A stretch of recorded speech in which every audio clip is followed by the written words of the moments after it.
বৃন্দাবনের নীরব রাত, আকাশে পূর্ণিমার চাঁদ, চারদিকে কদম ফুলের গন্ধ।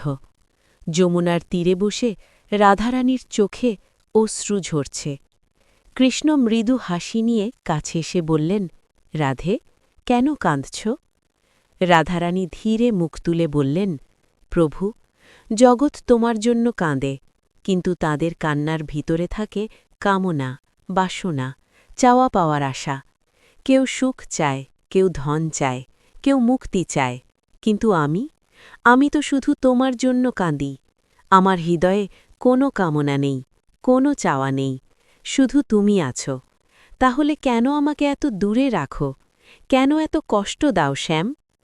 কৃষ্ণ ধীরে রাধার চোখের জল মুছে দিয়ে বললেন, রাধে, জগতের কান্না আমার কাছে পৌঁছায় কানে, কিন্তু তোমার কান্না পৌঁছায় আমার হৃদয়ে। যাকে আমি সবচেয়ে কাছে রাখি, তাকেই আমি সবচেয়ে বেশি পরীক্ষা করি, কারণ তোমার প্রেম চাওয়া নয়, তোমার প্রেমই তো আমি।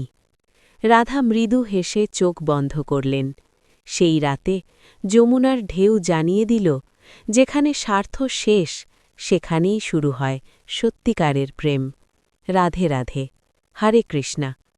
এই ক্যাপশনের টাইটেল এবং ডেসক্রিপশন এবং ভাইরাল হ্যাশট্যাগ লিখুন।